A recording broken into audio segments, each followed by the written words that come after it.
Hello student, आज के इस वीडियो में हम बात करेंगे कक्षा 10वीं के गणित के अध्याय 1 के प्रमेय 1.4 के बारे में। तो यह प्रमेय 1.4 आपके एग्जाम के लिए बहुत ही इंपॉर्टेंट है। साथ ही इस तरह के जितने भी सवाल हैं उसके लिए भी बहुत ही इंपॉर्टेंट है।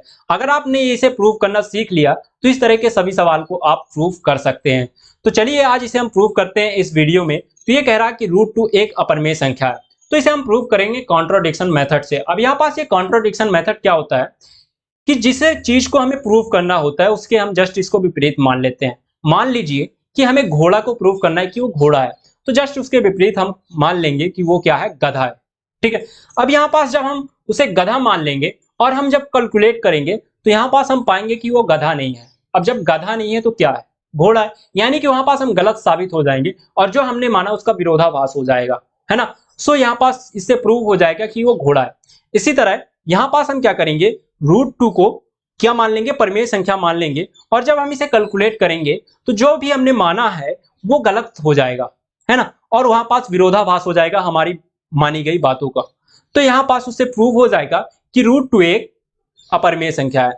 तो इसे हम हल करते हैं और समझते हैं कि इसे कैसे प्रूव करना है। ठीक है, हमने आपको कॉन्ट्राडिक्शन मेथड समझा दिया। तो यहां पास देखिए, इसे हल करेंगे तो यहां पास हम सबसे पहले क्या करेंगे, इसका उल्टा मानेंगे यानी विपरीत मानेंगे। तो क्या मानेंगे कि √2 एक परिमेय संख्या है, परिमेय संख्या है।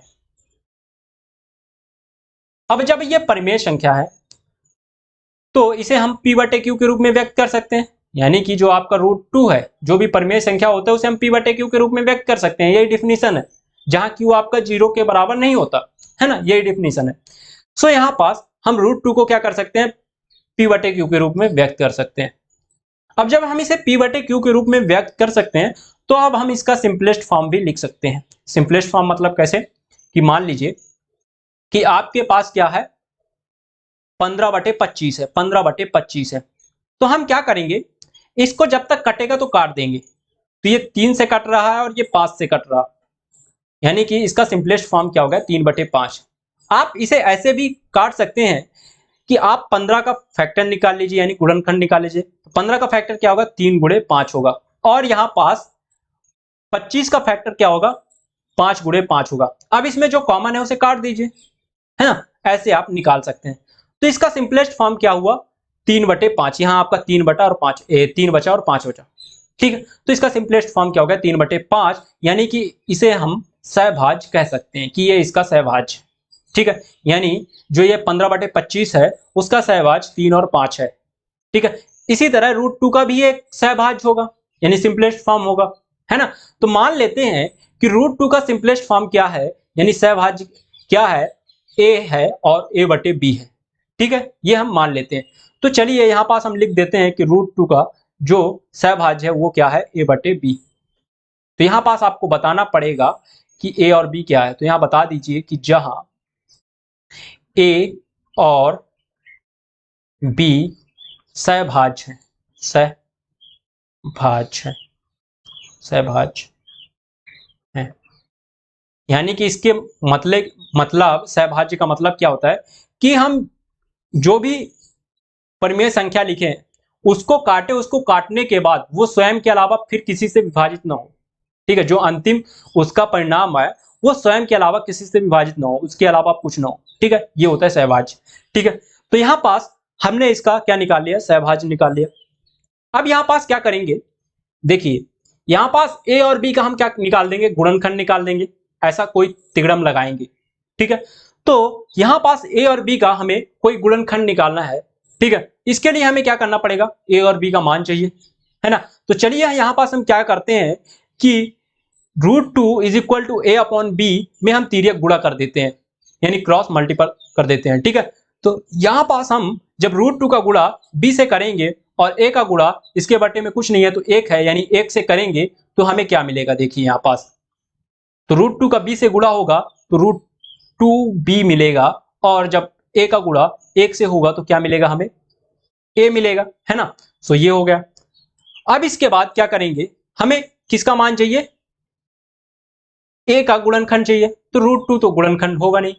ठीक है, तो यहां पास हम क्या करते हैं कि इसका वर्ग कर देते हैं, ठीक है, ए स्क्वायर निकाल लेते हैं। स्क्वायर निकालने पर क्या होगा कि दोनों पक्षों का स्क्वायर होगा और यहां पास रूट हट जाएगा, ठीक है। तो चलिए दोनों पक्षों का वर्ग कर देते हैं, दोनों पक्षों का वर्ग करने पर, पक्षों का वर्ग करने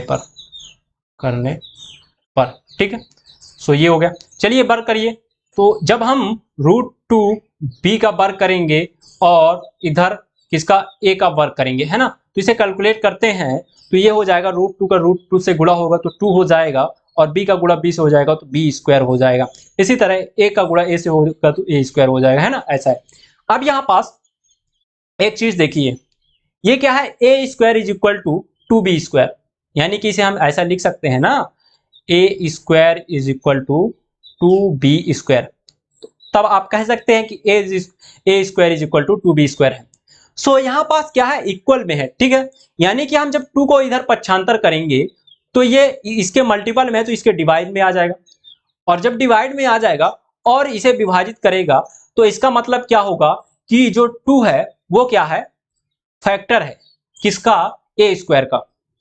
अब जब 2a स्क्वायर का फैक्टर है तो a स्क्वायर को विभाजित करेगा और a स्क्वायर को विभाजित करेगा तो यही 2a को भी विभाजित करेगा। ये हमने प्रमेय 1.3 में पढ़ चुका है कि अगर आपके पास कोई p एक अभाज्य संख्या है और वो a स्क्वायर को विभाजित करती है तो वही p आपके a को भी क्या करेगी, a को भी विभाजित करेगी। तो इसका मतलब कि यहां पास अगर आपके पास किसी का स्क्वायर है, मान लीजिए आपके पास 6 का स्क्वायर 36 है और ये 36 को कोई विभाजित करने वाला 3 अभाज्य संख्या, सो इस 36 को ये 3 विभाजित कर रही, इसका मतलब इसके वर्ग को यानी इसका जो स्क्वायर रूट आएगा 36 का उसको भी यही 3 विभाजित करेगी। तो देख लेते हैं, तो 36 का स्क्वायर रूट यहाँ पास 6 आएगा और ये 3 विभाजित कर सकती है, यहाँ में क्लियरली दिख रहा है ना। सो इसी तरह यहाँ पास हम समझ चुके हैं कि जो p है वो इस a स्क्वायर को विभाजित करती है तो यहाँ पास वही p a को भी विभाजित करेगी। इसी तरह जो 2 है a स्क्वायर को विभाजित करता है तो वही 2 a को भी विभाजित करेगा। तो यहाँ पास जिससे हम यहाँ पास इसको बताने वाले हैं वो चीज तो लिखना पड़ेगा। तो यहाँ पास हम लिखेंगे, क्या लिखेंगे, हम जानते हैं कि अगर p a स्क्वायर को विभाजित करती है, p a स्क्वायर को विभाजित करती है तो p a को भी विभाजित करेगी, ठीक है।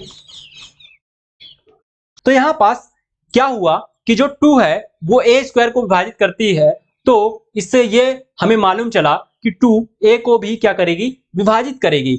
यानी अब a का गुणनखंड 2 है तभी ना विभाजित करेगी, जब तक गुणनखंड होगा नहीं तब तक कैसे विभाजित करेगी। यानी कि इसे हम a को क्या लिख सकते हैं, कुछ 2 इंटू c के फॉर्म में लिख सकते हैं, है ना, जहां c हमारा क्या है, कोई पूर्णांक है, ठीक है। तो यहां लिख दो आप कि जहां c कोई पूर्णांक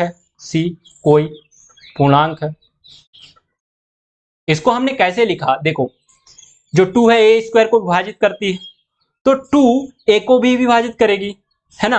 तो इससे हम ये कह सकते हैं कि जो 2 है a का क्या है, गुणनखंड है। अब गुणनखंड है तो हम इस a को क्या कर सकते हैं, कुछ 2 इंटू c के फॉर्म में लिख सकते हैं, यानी कोई पूर्णांक संख्या के फॉर्म में लिख सकते हैं उसके मल्टीपल में, ठीक है। अब यहां पास देखो कि हमें यहां पास a का मान मिला, क्या मिला, 2c, और यहां पास देखो a is equal to √2b है। सो इसमें अगर हम मान रख देते हैं तो हमें b का मान मिल जाएगा। यहां तो हमने a का मान निकाल लिया, यहां पास हमने ये भी देख लिया कि a का गुणनखंड क्या है, 2 है। इसी तरह हम b का भी गुणनखंड निकाल लेते हैं और देखते हैं कि कॉमन है कि नहीं, और जो कॉमन होगा तो हम गलत साबित हो जाएंगे, नहीं होगा तो हम सही साबित हो जाएंगे। तो यहां पास b का मान निकाल लेते हैं। तो b का मान निकालने के लिए हमें क्या करना पड़ेगा, इस a का मान इसमें रखना पड़ेगा, तो इसे इक्वेशन कर लेते हैं, यानी समीकरण बना लेते हैं। तो इसे 1 बना लेते हैं और इसे हम क्या कर लेते हैं, 2 बना लेते हैं। ठीक है, तो चलिए यहां पास आप लिख दीजिए समीकरण 1 में 2 से मान रखने पर, मान रखने पर, तो रख दीजिए मान। यहां पास क्या था, a is equal to √2b। So इसे हम ऐसे लिख देंगे, a की जगह क्या लिख देंगे, 2c लिख देंगे, 2c। और यहां पास क्या था, √2 और b लिख देंगे। तो यहां पास आपने देखा कि हमने a का मान तो निकाल लिया, कैसे, वर्क करके यहां पास a का मान निकाल लिया कि a is equal to 2c। ठीक है, ये हमने निकाल लिया। अब इसी तरह हम इसका भी निकाल देंगे, कैसे, इधर वर्क करेंगे और हमें b का मान मिल जाएगा। देखिए, तो यहां पास सबसे पहले हम क्या करते हैं, दोनों पक्षों का वर्ग कहते हैं, दोनों पक्षों का वर्ग। ठीक है, दोनों पक्षों में वर्ग करने पर, यानी स्क्वायर बोथ साइड। ठीक है, दोनों पक्षों में वर्ग करने पर, वर्ग करने पर, स्क्वायरिंग ऑफ बोथ साइड। ठीक है, तो यहां पास देखिए, अब यहां पास जब हम करेंगे तो 2c का वर्ग हो गया और इधर भी वर्ग होगा, √2b का भी वर्ग होगा, है ना। सो अब हम वर्ग करते हैं, यानी जब हम 2 का गुणा 2 से करेंगे तो ये हो जाएगा 4 और c का गुणा c से करेंगे तो ये क्या हो जाएगा, c स्क्वायर। इसी तरह जब हम √2 का गुणा √2 से करेंगे तो ये हमें 2 मिलेगा और b का गुणा b से करेंगे तो हमें b स्क्वायर मिलेगा। अब हमें क्या करना है, b का मान चाहिए, यानी इस 2 को हमें क्या करना पड़ेगा, इधर पक्षांतर करना पड़ेगा। तो ये 2 इसके मल्टीपल में है, तो जब इधर पक्षांतर होगा तो क्या हो जाएगा, डिवाइड में हो जाएगा, तो यानी कि ये हो जाएगा 4c स्क्वायर अपॉन 2 हो जाएगा, है ना। सो यानी कि ये बचा b स्क्वायर। अब यहां पास 2 इसे 4 को क्या करता है, विभाजित करता है, यानी 2 1 कम 2, 2 दूनी 4, तो इसे हम क्या कर देते हैं, डिवाइड कर देते हैं। तो यहां पास हमारे पास क्या आया result, 2c square is equal to b square. So यहां पास जैसे कि आपने यहां पास देखा, क्या देखा कि 2 जो है a स्क्वायर का फैक्टर है, उसी तरह यहां पास देखिए जो 2 है b स्क्वायर का फैक्टर है ना। अब जब ये 2 b स्क्वायर का फैक्टर है तो ये b स्क्वायर को कंप्लीटली विभाजित करेगी, है ना। और अब जब इसे कंप्लीटली विभाजित करेगी तो यही 2 b को भी कंप्लीटली विभाजित करेगी, है ना। यानी जब इसे कंप्लीटली b को भी क्या करेगी, विभाजित करेगी, यानी हम कह सकते हैं b का भी फैक्टर क्या है, 2 है। सो यहां पास हम लिख देंगे कि अतः अतः b का गुणनखंड, b का गुणनखंड, गुणनखंड क्या है, b का गुणनखंड 2 है। ठीक है, हमने यहां भी देखा कि a का भी गुणनखंड क्या है, यहां पास इक्वेशन 2 में यहां पास देखिए a का गुणनखंड क्या है, 2 आया, a is equal to 2c है, मतलब 2 से a को डिवाइड करेगा, यानी इसका गुणनखंड है, तो यहां पास क्या है, 2 आया। और इसी तरह क्या है, यहां पास b का गुणनखंड क्या है, 2 है। अब यहां पास दोनों का गुणनखंड क्या है, 2 है, यानी कि दोनों का फैक्टर क्या है, 2 है। सो यहां पास आपको वही प्रमेय एक बार फिर से लिखकर बता देना है कि अगर हम जानते हैं, अगर p स्क्वायर यहां पास लिख देते हैं, ठीक है, हम जानते हैं अगर अगर p a स्क्वायर को विभाजित करती है, a स्क्वायर को विभाजित करता है तो a को भी विभाजित करेगा, तो p a को भी विभाजित करेगा। ठीक है, विभाजित, वही चीज हम यहाँ करेगा। सो यहाँ पास ये हो गया। अब यहाँ पास हमें ये पता चला, हमने यहाँ पास देखी, यहाँ पास हमने क्या बोला था, यहाँ पास गौर से देखिए कि जो √2 का सबसे सिंपलेस्ट फॉर्म है वो क्या है, a अपॉन बी।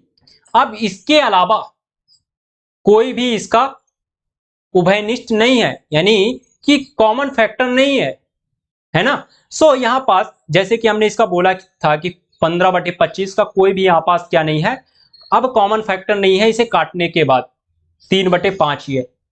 ठीक है, सो यहां पास हमने देखा, जैसा कि हमने बोला था कि √2 का a अपॉन बी के अलावा कोई भी उभयनिष्ठ यानी सहभाज्य नहीं है। तो यहां पास क्या हुआ कि हमें क्या मिल गया, a का मान जो a है और b है, इसका हमें क्या मिल गया, उभयनिष्ठ मिल गया।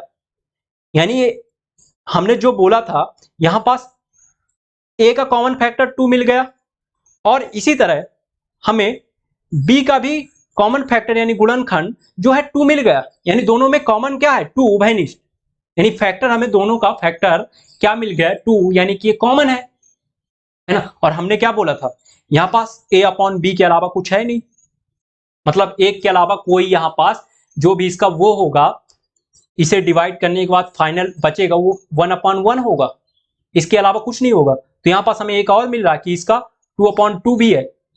सो ये गलत बात हो गया, हम गलत हो गए, है ना, ये हुआ। सो इससे ये प्रूव हो गया कि √2 एक अपरिमेय संख्या है। सो ये तो प्रूव हो गया। अब लिखना कैसे, इसे शब्दों में लिखना है ना।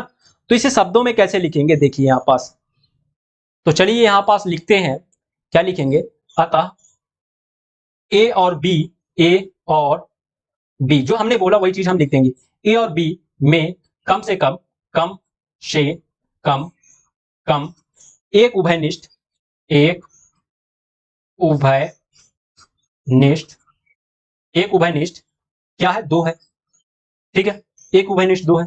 लेकिन लेकिन हमने क्या कहा था, लेकिन हमने क्या कहा था कि इसमें कोई उभयनिष्ठ नहीं है एक के अलावा, ठीक है। तो लेकिन इस कथन का,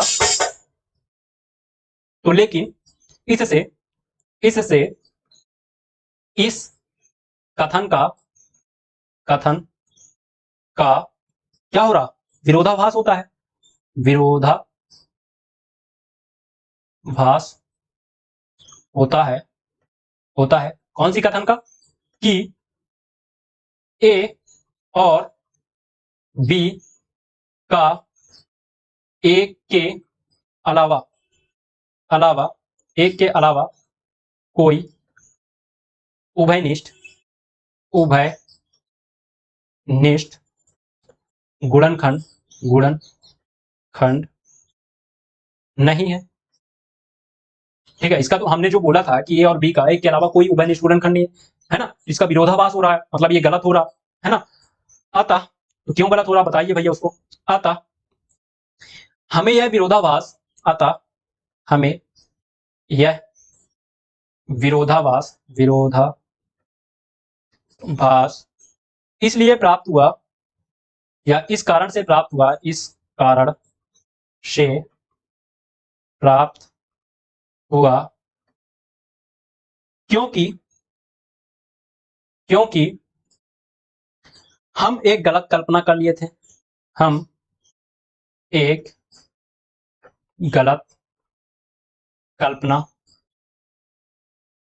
कर लिए थे। कौन सी गलत कल्पना किए थे, कि √2 एक परिमेय संख्या है, परिमेय संख्या है, यह कल्पना गलत किए थे, है ना। अतः इसका निष्कर्ष क्या निकला, अतः इसका मतलब, मतलब इसका मतलब √2 एक अपरिमेय संख्या है। जब परिमेय नहीं होगा तो क्या होगा, अपरिमेय होगा, एक अपरिमेय संख्या है, इसका मतलब यही हुआ ना, संख्या है। सो यहां पास ये प्रूव्ड हो गया कि √2 एक क्या है, अपरिमेय संख्या। तो आपको ऐसे ही लिखना है। सो यहाँ पास हमने जितना भी चीज यहाँ लिखाया है तो आपको नोट डाउन कर लेना है। इसके पीडीएफ के लिए आप हमारा टेलीग्राम चैनल ज्वाइन कर सकते हैं। टेलीग्राम का लिंक नीचे डिस्क्रिप्शन पे मिल जाएगा, या आप सर्च कर सकते हैं आलोक मोशन क्लासेस, वहां से ज्वाइन कर सकते हैं, ठीक है। और अगर वीडियो अच्छी लगी तो चैनल को लाइक कर दो और सब्सक्राइब कर दो। मिलते हैं अगले वीडियो पर, तब तक के लिए बाय बाय, ठीक है।